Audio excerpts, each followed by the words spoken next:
Grand Valley now who was a student at TJC in the 70s, and Gary Van Harn. Yeah, I know Gary. Yeah. And so he at the time was not out yet, but has since come out as gay. And he was saying that he felt very close to the women, to the lesbians who were teaching at TJC, and wanted to get involved, but it was kind of on the periphery because it was more like women's activism. Right. What do you think the role was or the relationship was between lesbians and / feminists versus gay men during that time in this movement? Well, Grand Rapids is very shy on numbers of gay men that are willing to do anything very public unless it's changed. There are probably more out there now. Gary was not in Chicago, let's put it that way, because the gay men did whatever they wanted and partied and showed off a lot there in different big cities when that was going on. So it had to do with where you were. And I know he put out for me, he did these great windows that we put in the windmill, stained glass windows. Very helpful guy. And we never talked about gayness, but it was certainly there. And I gave him as much support as I could at the time. There were just a whole lot of students, gay, straight, men and women that flowed through that project. And sometimes I'd find these people that had been hanging out in my office. They found the key, and they'd stayed in there overnight because I had a little couch. And we'd have a little talk in the morning, and they'd go on their way. And I knew they were one of those lost souls, that didn't know who they were or what they were, but they knew that they could come to this weird place. And because we were in a farmhouse. I don't know if anybody told you that, but they put the art people in this little farmhouse. It was still on the property there. They called it the Crew House. You remember this? Yeah. Dimly, now that you've mentioned. Yeah. And I had a little office upstairs and a couple of stray cats, so it was home. It was a good place to work out of. Have you been back to the Grand Valley campus lately? Since then, I've been with Diana to look at all the new stuff. So where was the farmhouse in relation? Is it still standing, or is it? No, they tore it down. Where would it be now? When you come in the back end of the place, with a big parking lot area, it was in that green field, which is right out in front of the parking lot there. I was sort of, if you go in the area where the art studio is now. Yeah. Oh, kind of in that There was vicinity. a pottery studio. Yeah. And we had our William James, which was called POTV, People's Originated Televised Video. Oh, yeah? Wow. Met there. There's a lot of radical stuff out in that field. Right. Oops. Uh-oh, I'm sorry. Get scared. Rehook me. Here. Thanks.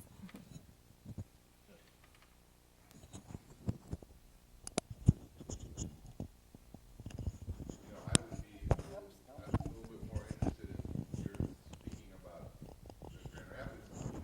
Phyllis Ball, she has that house Yeah. in college. Oh, yeah. And that's more, for the people's history that Jeff and I are working on. Ask her about my pink house. She threw a fit about Yeah. the pink house. Like that, 'cause her house is so, Perfect. perfect, the way it was originally. Yeah. But although she did put that peace sign up there, right? Well, good for her. Well, that's been there a long time, yeah. Oh, and now I know who you're talking about. Yeah. Oh, yeah. Yeah. On college. And you lived right down the street from Okay, that. sorry. It's all right. It's a small community, really. Yeah, it's wonderful to hear you. This is really great. Good. I'm really enjoying. My mind is not perfect these days, but it's remembering a lot of stuff. It's doing pretty well. The key stuff. Yeah. I think in a way, our minds keep changing, and with age, you see it, but it's nothing new. Right. Oh, yeah, because it reminds me a little bit when we did that interview with Maridel Lesueur. Yeah. Do you know of Maridel Lesueur? She's from Minneapolis. She was an activist, writer, wrote, I don't place it. I don't Yeah, think well, I know her. because when we interviewed her, she was 90. And we Oh, my actually God. went to she had a birthday party Uh-huh. where Pete Seeger sang and Ronnie Gilbert. Wow. And, but she used this idea of ripening Uh-huh. as far as aging, and I thought that was a beautiful. Well, I'm definitely ripe. I I love get that there too. idea. Get there. I like it. I like that idea. Yeah. Yeah. So where are we here? Oh, well, you know, something else I was wondering is, are you familiar with, first of all, are you familiar with the West Michigan, or Michigan Women's Music Festival? Oh my God, yeah. They cooked that thing up in my basement. Yeah. We'd love to know more about that. Well, let's see. Who's one of the biggies in that? At the time, what is her name? She was a singer. Yeah. Yeah, that's fine. Well, maybe we'll come back to that if I remember her name. But anyway, there was a couple of women. One of them was a singer, and they were from New York, and they wanted to perform. And Linda Smith, I don't know if Sherry was involved in this, but Linda was. And they all sat down in the basement and figured out how they could work out this festival. And then they actually, then someone turned up who had land and was willing to turn it over for the weekend. And it was one of those weird things where if you put a magnet in the middle of the table, all these little pieces would come toward the magnet. Well, the idea of a music festival was the magnet, and that's what happened. And I had little to do with it other than saying, don't make a mess in the basement, you know. Because I was, for one thing, I don't like women's music. I don't think they have any, they don't have what black people have. To me, they just don't make interesting music. They don't make danceable, sexy music. They make political, blah, blah, blah music, okay? And they were going to do that, and I said, fine, please do it to your heart's content. Don't drag me into it. That's my prejudice. Do you remember when that happened? What year? Yeah. Let's see, we were kicked out by the late 70s, I think. So it was shortly after that. It was probably 1980 or 81, something like that. Early 80s. Wow. That's so, I didn't have any idea that that's where it was started. Right there in the basement. Things. And let's see, who was a big Sue Peterson. You want to use her name there somewhere. She was just a woman in the community who was very, very faithful and worked really hard to make this music festival happen. She's now living in the commune down in Missouri, where Linda lives. You can reach all these people through Sherry and Linda, because they are still in touch with most of them. Yeah.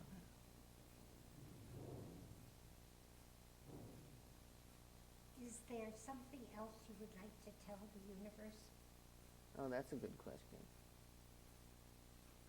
Get on the tube, pull up Terence McKenna, and listen to everything he says and read his books. Terence McKenna knows what's going on. He's dead now. He died in 2000. But the smartest guy I've ever heard about feminism was just a part of the picture. It was not the picture. And you read him first when? When I went to L.A. L.A. was a big dose of information for me. I heard him talk, and I bought his stuff, and it couldn't be more positive. But it's a little frightening in that so few people are open to that kind of consciousness. And you went to LA after you left Grand Rapids? Yeah.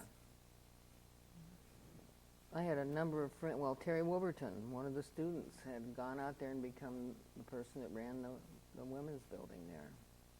And she kept me in touch with all those folks. And they had me come out there, actually, to try and do something with the Lesbian Art Project, as they called it.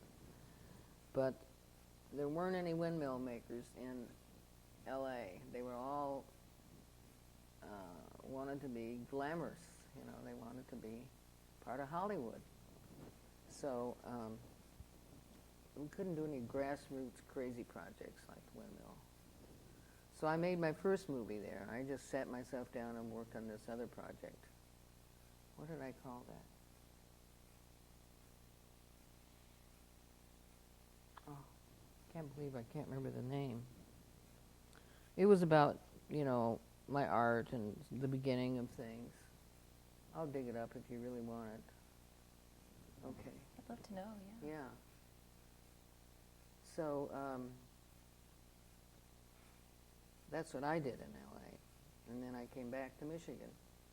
But I invited all the women there to come through.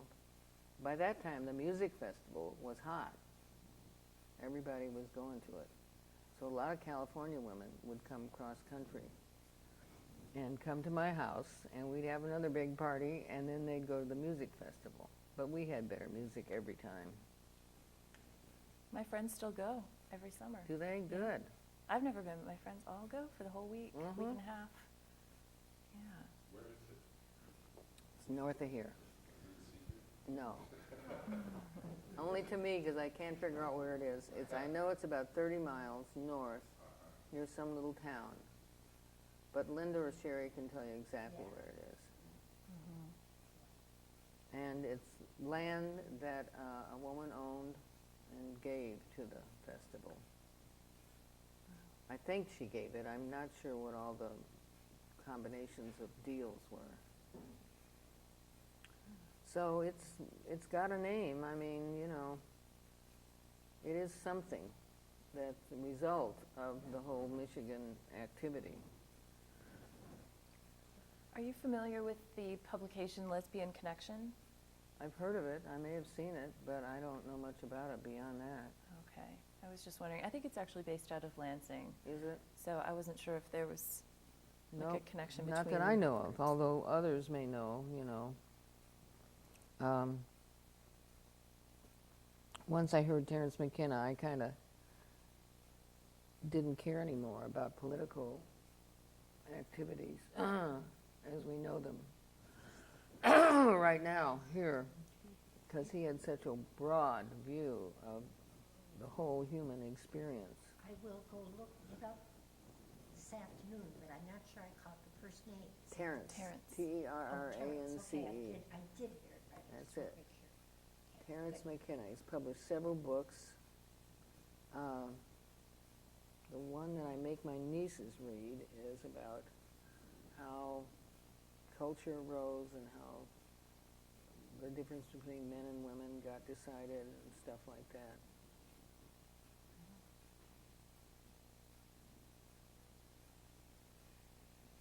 And the Should we get some mushroom. ringtones? Pardon? And the mushroom, I say.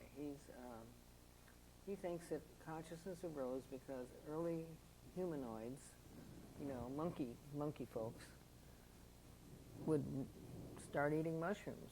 You can see them do it right now on these shows about Africa. They'll grab a baboon will grab a mushroom off a cow turd and shake all the stuff off and then smell it, and if it's okay, they start to eat it. And over time, that changes the brain a lot. I'm smiling like this because a little 5-year-old was in our backwoods Yeah. this past weekend. Her mom's Dutch, her dad is Egyptian, Oh my God. and she's the most beautiful child I've ever seen, but she's playing with a mushroom. Uh-huh. And she's hitting it, and the stuff's pouring Flying out all of it. over. So it's just, you know, it's neat. Bless her heart. Yeah, it's beautiful footage. I bet. Oh, you got some for it? Yeah. Oh, that's great. So, Well, that's Terence's theory of human evolution. I shall. Yeah. Yeah, makes total sense. It just, it gets mixed up in all the hippie Yes, paraphernalia yes, and bullshit that goes with, yes. And the Native Americans in the Uh-huh. Southwest. sure. right. Peyote, I think, is Peyote, what they were that's using. Mhm. Well, it changes the brain, those things change the brain. And you can tell from the resulting cultures that it changes it in a positive way, because they make cultures that work, these folks. But they get overrun by others. But it doesn't go away. And Terrence is like a god to people on the West Coast, because he so completely followed this through and wrote about it. Went to Latin America and checked out all their stuff that they use down there. We should be sure to get room tone. What's that? So before we take off the mics and Uh-huh. everything, we should get a good 30 seconds or a minute of just being quiet so we can get some, the sound of the space. Sure. So if that's okay? Fine with me. Yeah. Take a moment of silence. Yeah. All right.